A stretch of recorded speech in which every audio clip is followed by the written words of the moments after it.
Hello, everyone, and welcome to another episode of On the Rise with Candace Cordelia, a Broadway World production. Today, we are talking with such a special woman. You know, she is super busy, as a lot of us are, but she's doing so much within the art scene. You may have recognized her on Broadway, and she's currently taking over the role of Angelica full-time on Hamilton. And she's also a Broadway mom. So we're going to talk to her about what it's like both being an actress, a mom, and just an all-around wonderful person. Please welcome to our show, Jennie Harney-Fleming. Hi, Jennie. Hi, Candace. Thank you so much for having me on the show today. Oh my goodness, thank you. You know, I understand you're super busy, and right before we started talking, you were mentioning your baby. So thank you for taking the time out, because we understand there's so much happening in your world, but it's an honor to meet you, and I can't wait to talk with you.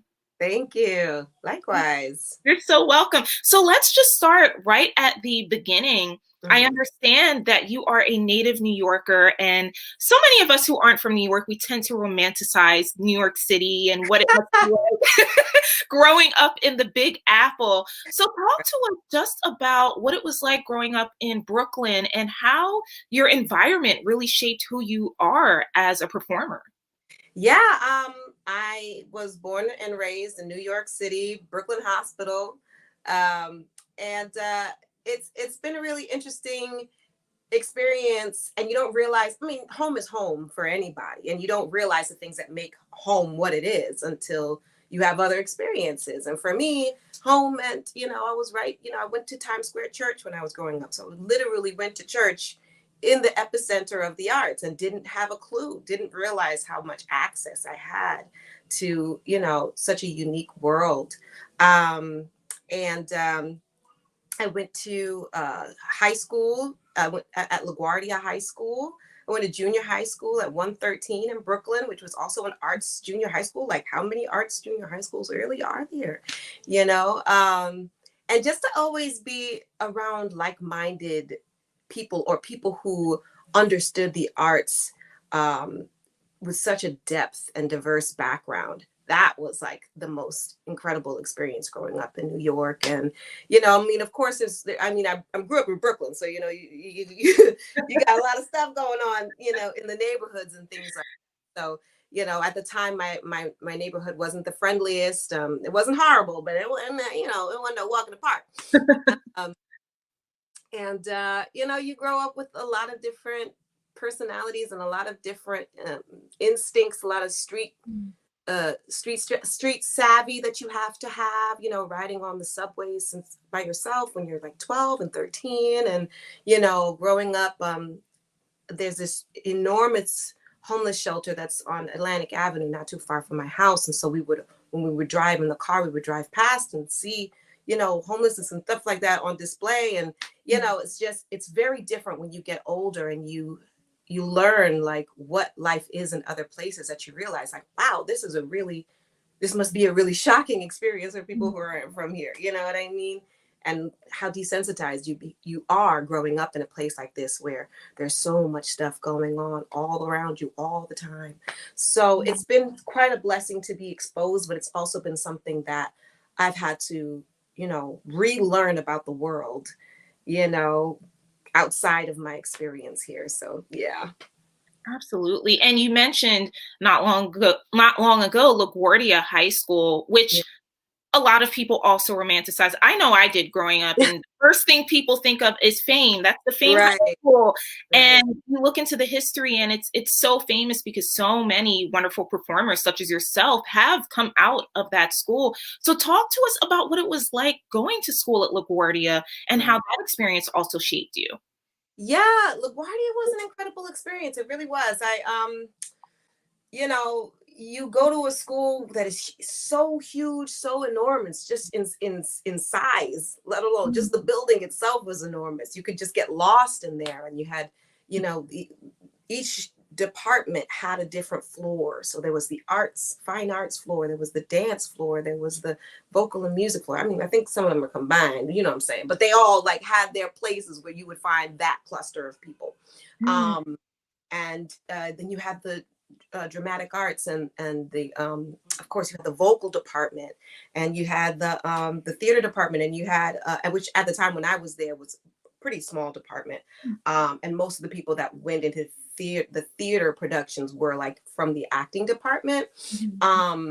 And then you had the instrumentalists, and then you had in the way down in the basement, you had recording studios, you had, you know, private rooms that had pianos. And so like when I think about it as an adult, I'm like, wow, we had so much access to so many wonderful things. And we had no idea. I had no idea. I mean, I did, but I mean, you know, it was the kind of thing where those places became places of retreat as opposed to really understanding like the full breadth of capability that you had in that, with those resources that you had access to. So it really was a unique and amazing experience because you're immersed in people who are about their art every day.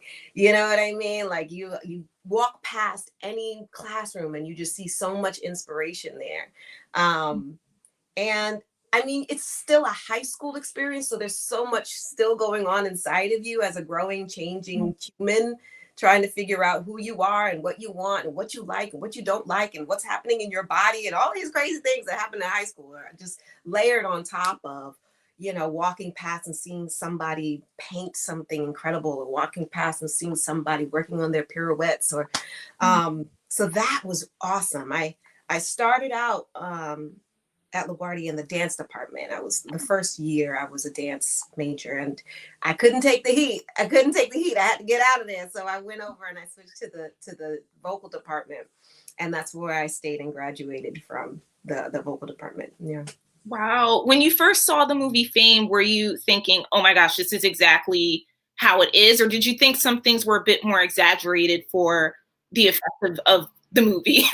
I think it captured a lot of the energy of the school, in that like, you know, at any point you would see kids cutting in the escalator, but when there's cutting in a certain area of the school, they're usually writing music. You know what I mean? It's like, I'm cutting math so that I can write this song. You know what I mean? So there was definitely that inspired energy, that fight that that we had within us, that I recognized that was displayed in the movie. But of course, like going out and dancing on taxi cabs, nobody's really doing it. You know what I'm saying? We can only hope or dream. I mean, it's New York City, as you know, anything can happen. So if that were to happen, people wouldn't even give it a second glance. I mean, and I'm sure we've all seen some crazy stuff in New York City. Exactly. So that wouldn't be such a surprise, you know? Absolutely. So another thing about your background that's very fascinating, and some people can relate and others wouldn't be able to, is one of your parents, Ben Harney, is also a performer, you know, originated a very famous role in Dreamgirls on Broadway. What was that like, you know, going to LaGuardia and having a father who was also a performer? Did you find that there was double pressure for you, or did you think that, no, this is just my normal everyday life? Kind of a little bit of both.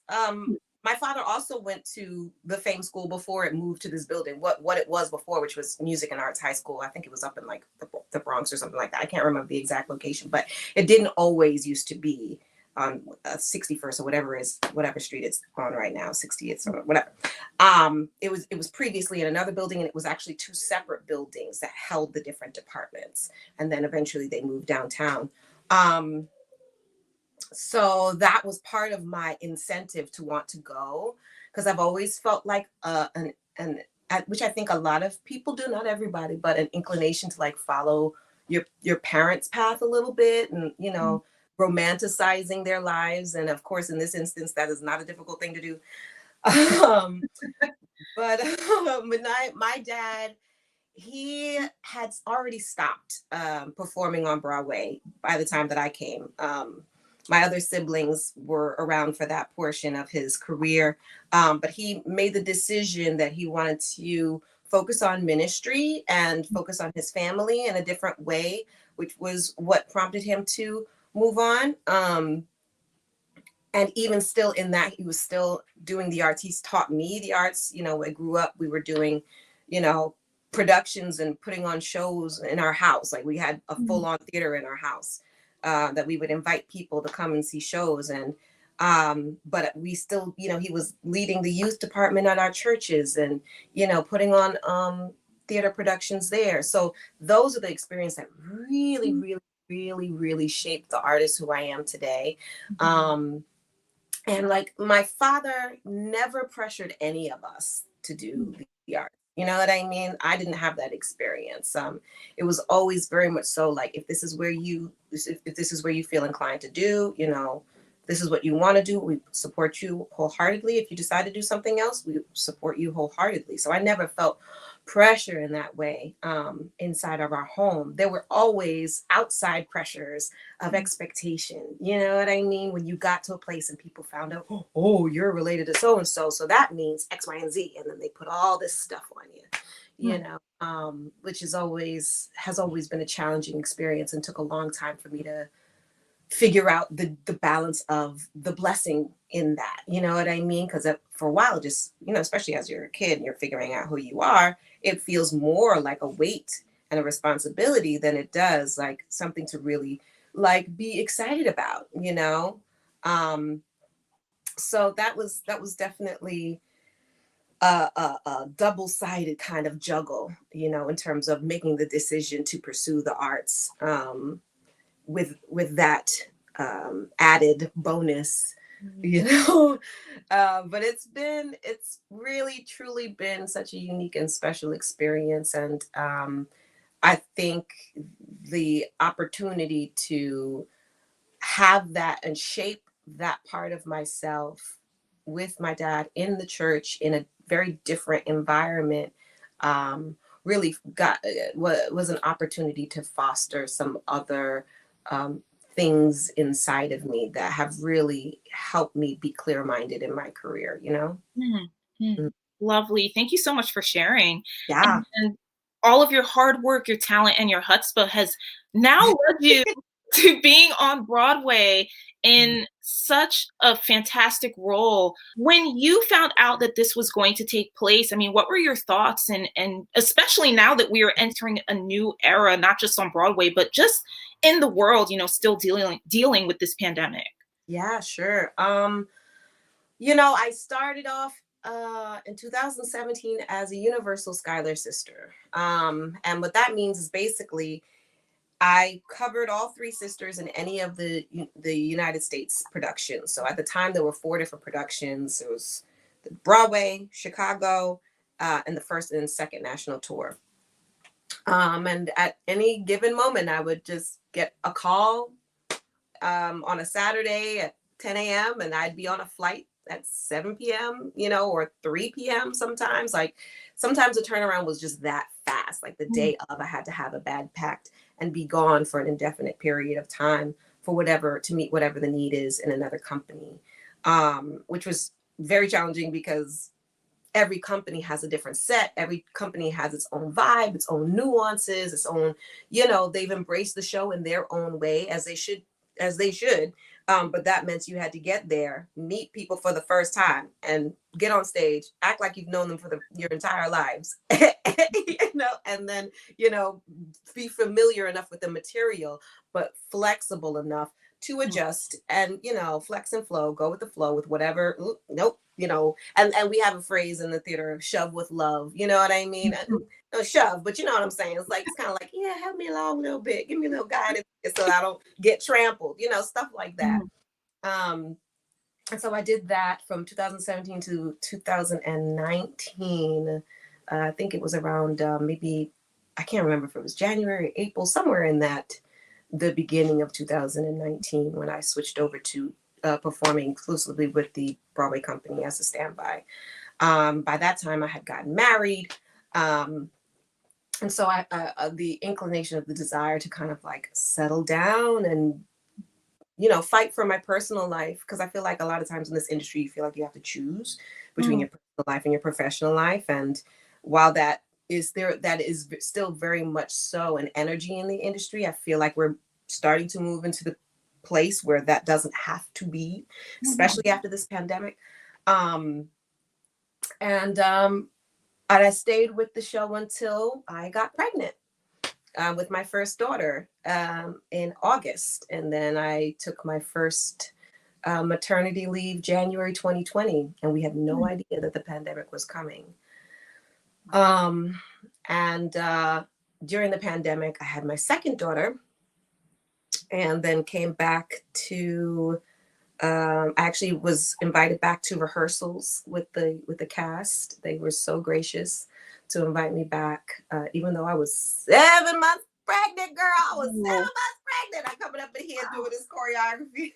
Bless. Oh my goodness. Oh God. And then, I went on a second maternity leave, had my second daughter, and came back about 4 months postpartum. Do this God and Sister Standby on Broadway again. And, I think, like you said, like between COVID and just what's happening in the world today, like just there's the theater community is still finding its legs, is still kind of resettling. And I think with that, people are making different decisions. People are trying to realign their trajectory for themselves and their career and moving things, doing things differently than they would have prior to the pandemic.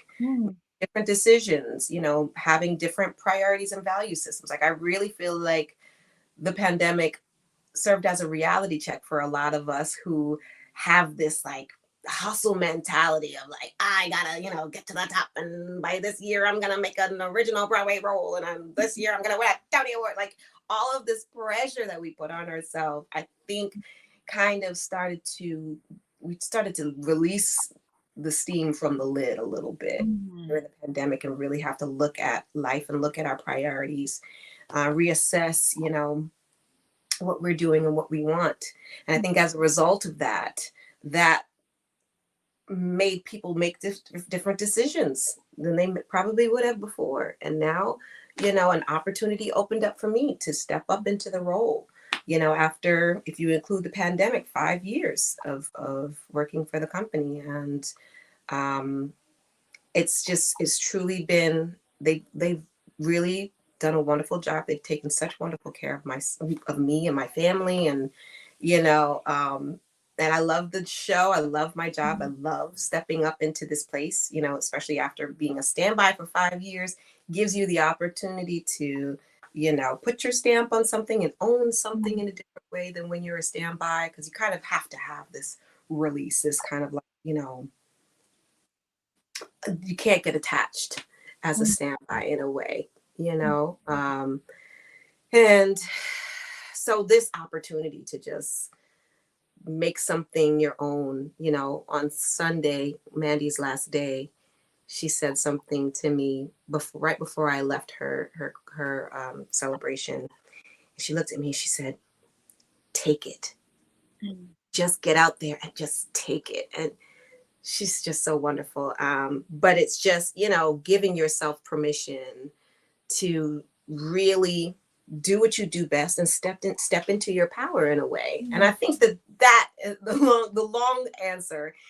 That's the long answer to your question. But the short answer is, the stepping into your power is really what, especially in a role as iconic as this, to be the third Angelica on Broadway is just, it's just an incredible feeling, Oh, we love a long answer here, so don't ever apologize. That's what we want.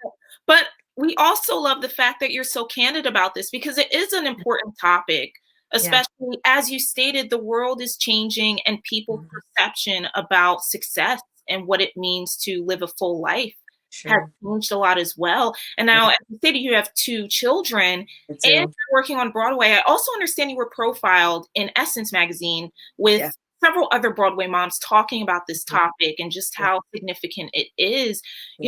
Being a working mom, were there some things that you anticipated just based on even perhaps seeing other moms trying to juggle work and life as a performer as well as having children?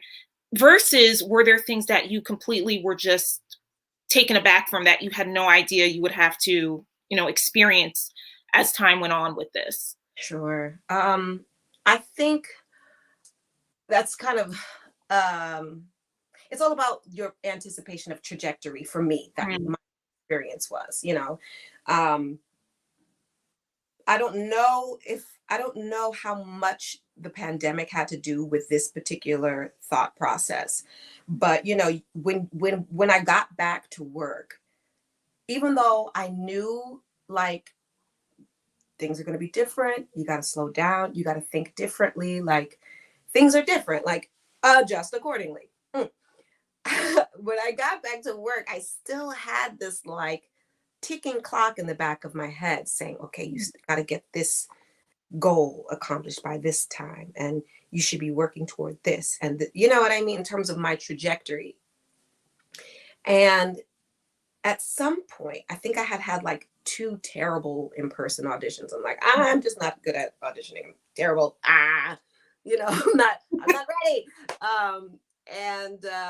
My friend, a very good friend of mine, was like, look, girl, you can't have the same goals as you did before you became a mom. Like, you gotta realign, you gotta manage your expectations. It's the same thing, career wise, is what we have had to learn to do as mothers in a day. Like, I cannot expect to get the laundry done, the dishes done, all the kids fed and bathed and read 17 books and gone outside to the playground and the dog walked. I can't expect to get everything on my to-do list done.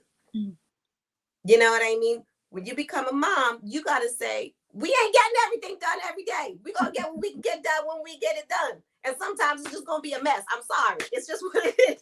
Yeah. And I think that that's really the biggest thing that I've had to learn how to embrace, is that like, manage my expectations of myself, give myself grace. And also like the goals, I can't set the same goals. They're not realistic, because the reality is your time is not the same. Your time is not the same. And you have to, it's going to make a lot of people mad, and some rightfully so, and others not so much. But you have to manage your expectations of yourself and expectations of other people. Give yourself grace. And what was the other thing I was going to say? Set your boundaries. Always setting your boundaries, figuring out what that means, because they're new. But really, you have to learn how to be present wherever you are. You have to learn how to be present wherever you are. So that means when I get to work, I'm at work. Whatever is happening at home, as much as I'll check in on those things, my mind can't be there when I'm at work. When I'm at home, I am at home. I'm not thinking about work. You know what I'm saying? I got to be with my babies. I need to be investing my time and my energy with, my children, making sure they feel like I'm present. I can't be on my phone. I can't be distracted. I can't be, I have to set aside time. I have to treat my time differently, be extremely intentional about it. And, and even when you do that, things are still a mess. Things are still crazy. You still ain't packed the diaper bag. You're still scrambling. You're still like, oh crap, we're out of diapers. Oh, we're out of food. Oh, we're out of wipes. Oh, we're out of, you know what I mean? There's still these things that you miss, but you still have to every day commit to be 100%. I'm here with my babies right now. I'm walking out the door. I love you so much. I figured out whatever the system is for how you're being taken care of when I'm not here. And when I close that door, I got to shift to a different mindset. And sometimes that social element doesn't get fed. And sometimes that self-care element doesn't happen. And that's why a support system is so important, because you have to have people that help you to advocate for you, in those times and in those spaces. Like, I'm not thinking about, oh, I didn't text so-and-so back. Oh, shoot, so-and-so called. I'm not thinking about it. I can't, because when I open the text, so-and-so had a blowout. And so I got to go and change a diaper and clean up this. You know what I'm saying? So it really is about having a support system that understands and figuring out your system at home, your ecosystem at home, your weights and balances at home, so that when you leave, you can know that everything is taken care of at home. 1000%. And for what you're doing now on Broadway, taking on the role of Angelica full time, you're absolutely right. You need that support system and you need to be able to be laser focused. And having said that, I definitely want to dive in a little bit into Hamilton, which has been such a popular show. I mean, it's even now, 2022, it's still hard to get tickets. People are waiting to see the show. And I'm sure now with the role that you're taking up in the show, people are really going to be heading to see how they can get a ticket to see this. So once again, congratulations. One question that I wanted to ask you, and I will ask you obviously now, is how familiar were you with the history? Before the show, I didn't know nothing about these people. I had to research it, once I was called in to do the show or called in to audition for the show, because that's really where your research starts, right?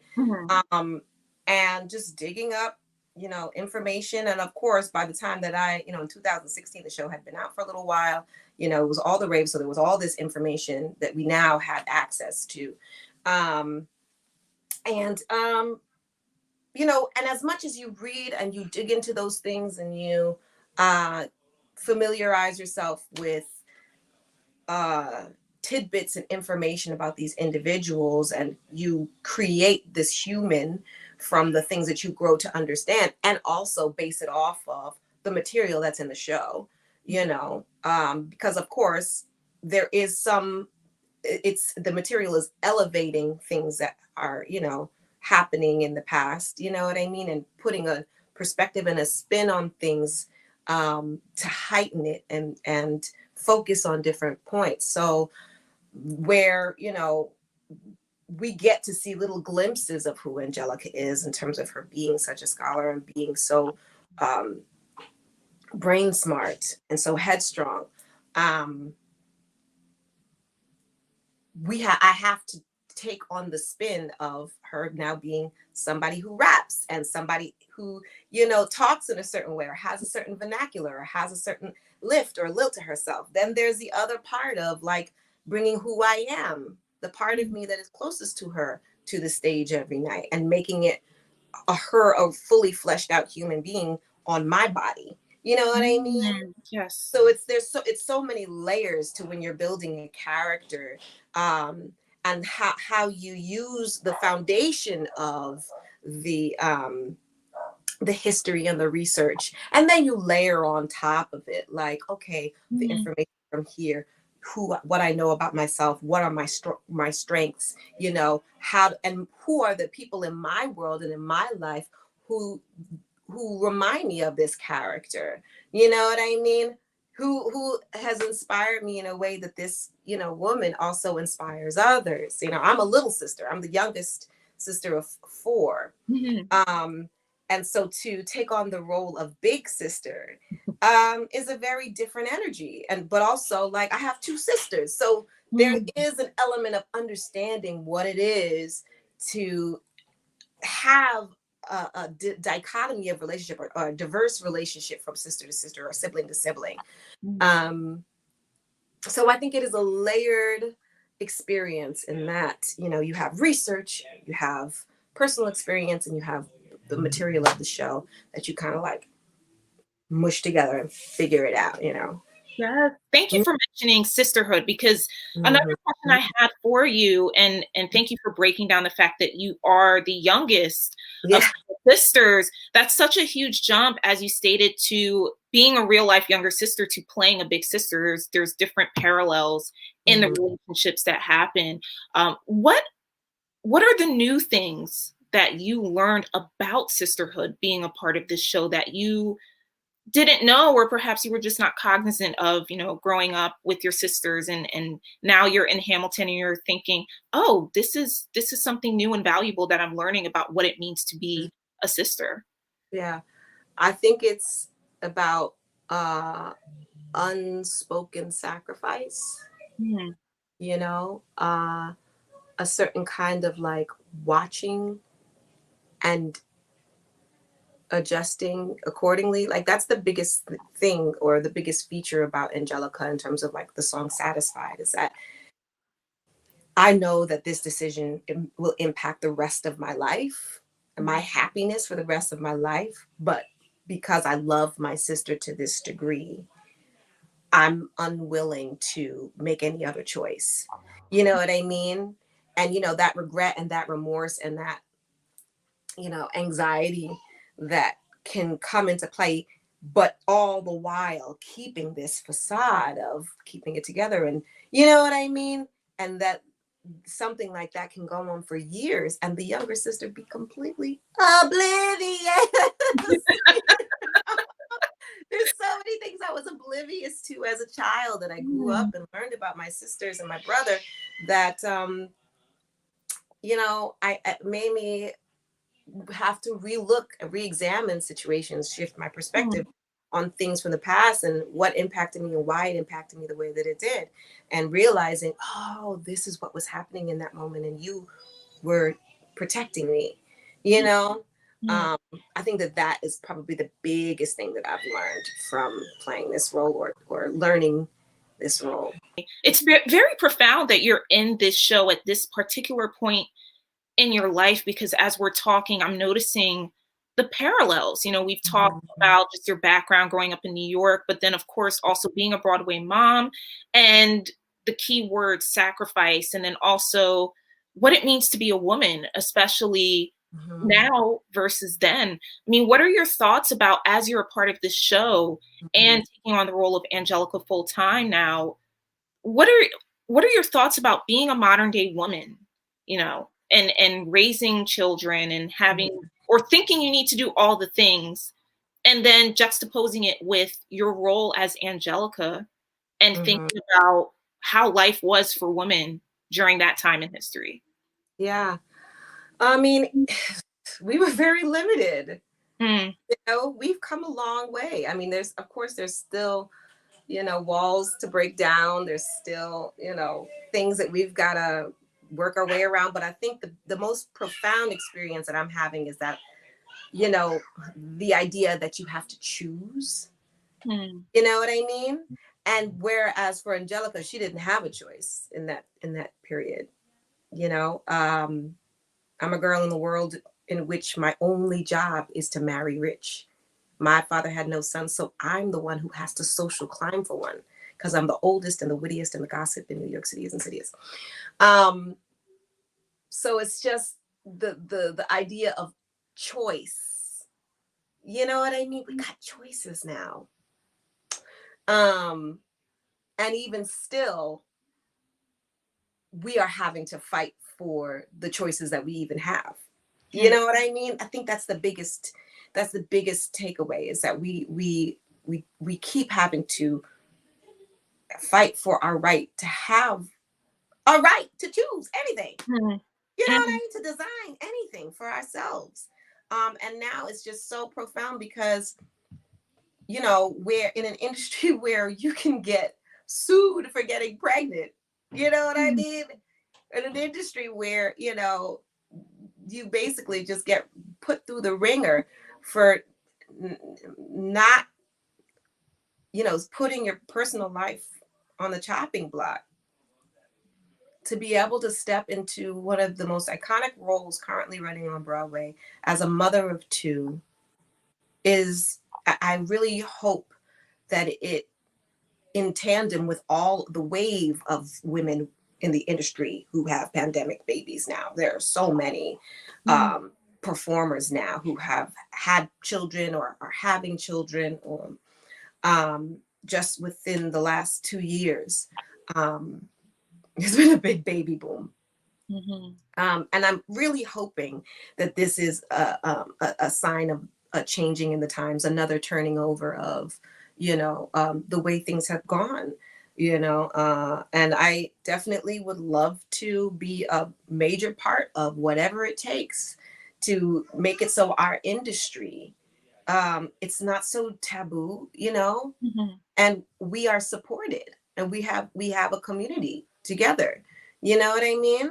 It shouldn't be, we shouldn't now be excommunicated from the theater because we got children. Like, that's just crazy. And there are smaller groups here and there, but I feel like this is an opportunity. This is a time now that so many performers have had children over the pandemic to, like, all right, let's rally, let's get together, let's, you know, let's support each other, you know.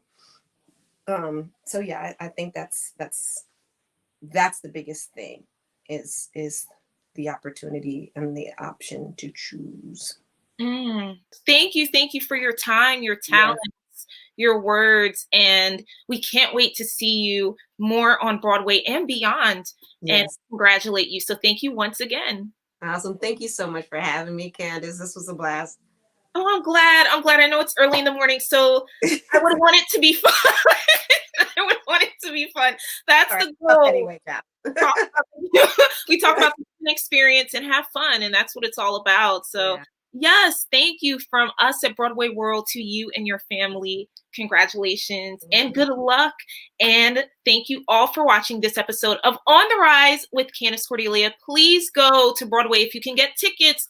Keep your eye out on the website to go see Hamilton and see Jennie as Angelica Schuyler and all of her wonderful castmates on the show. Thank you once again for tuning in, and stay tuned for more exclusive interviews here at On the Rise. Until then, take care and have a wonderful rest of your day.